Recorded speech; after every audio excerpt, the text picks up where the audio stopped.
बच्चों, आज हम बस की यात्रा भाग का शेष अध्ययन करेंगे, जिसके लेखक हैं हरिशंकर परशाई। कंपनी के हिस्सेदार ने बस को खोलकर कुछ ठीक किया। बस तो चल पड़ी, पर इसकी रफ्तार अब और भी कम हो गई। बस की हेडलाइट की रोशनी भी कम होती जा रही थी। वह बहुत धीरे धीरे चल रही थी। अन्य गाड़ियों के आते जाते वह किनारे खड़ी हो जाती थी।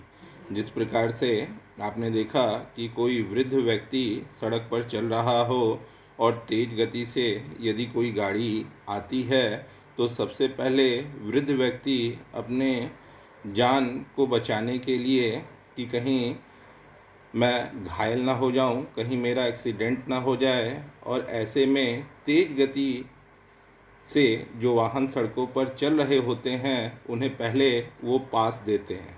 तो ठीक इसी प्रकार यह बूढ़ी बस भी अन्य गाड़ियों को पास दे देती थी कि तुम पहले आगे निकल जाओ, मैं थोड़ा देर बाद निकलूँगी।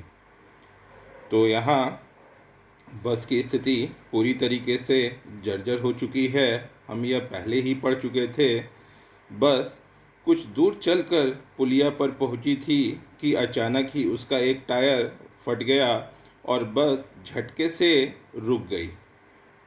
यदि बस थोड़ी सी स्पीड में चल रही होती तो उछलकर नाले में गिर जाती। लेखक बस कंपनी के हिस्सेदार को बड़ी श्रद्धा भाव से देख रहा था। वह सोच रहा था कि बस के टायरों की दयनीय हालत जानकर भी हिस्सेदार लोगों से यात्रा करा रहा था। यहाँ हिस्सेदार को ये चाहिए था कि पहले अपने बस की पूर्ण रूप से मरम्मत कराता, उसे ठीक कराता, ताकि लोगों की जान को जो उसने जोखिम में डाले हुए रखा था वो कभी भी जान जोखिम में लोगों की न डालता। लेकिन यह सोच उसकी नहीं थी। उसे बस केवल धन चाहिए था, उसे बस केवल लाभ चाहिए था। और ये सब कुछ जानते हुए भी वह सभी यात्रियों की जान को जोखिम में डालकर स्वयं अपने भी उस बस में बैठा हुआ था और यात्रा कर रहा था। लेखक को बस कंपनी के हिस्सेदार महान व्यक्तित्व का लग रहा था। लेखक ने सोचा कि इसे तो किसी क्रांतिकारी आंदोलन का नेता होना चाहिए, जो केवल अपनी विचारधारा से लोगों को अपने पीछे चलाता है। उसे दूसरों की भावनाओं से कुछ लेना देना नहीं होता। लेखक सोचने लगा कि यदि बस नाले में गिर जाती तो हम सब मारे जाते।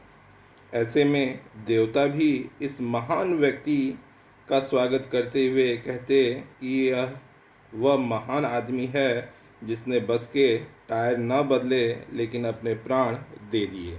लेखक ने ये कंपनी के हिस्सेदार के लिए बात कही, क्योंकि उसकी महानता इस प्रकार थी कि उसने पूरी तरीके से सभी के जान को जोखिम में डाल दिया था। दूसरा टायर लगाने पर बस पुनः चल पड़ी। लेखक और उसके मित्र पन्ना या कहीं भी जाने की उम्मीद छोड़ चुके थे। उन्हें लग रहा था पूरी ज़िंदगी इसी बस में बिताकर उस लोक को चले जाएंगे, उस लोक को यानी मृत्यु लोक में चले जाएंगे, और पृथ्वी पर उसका इस बस का कोई भी मंजिल नहीं। अब वे घर की तरह आराम से बैठ गए और चिंता छोड़कर हंसी मजाक में शामिल हो गए, और इस प्रकार से उनकी यात्रा कटी। इस तरीके से उनकी यात्रा पूर्ण हुई। यहाँ पाठ से इस पाठ से हमें यह संदेश मिलता है कि समयानुसार प्रत्येक वस्तु का नवीनीकरण आवश्यक है। जैसे बस अब बिल्कुल भी चलने के लायक नहीं थी।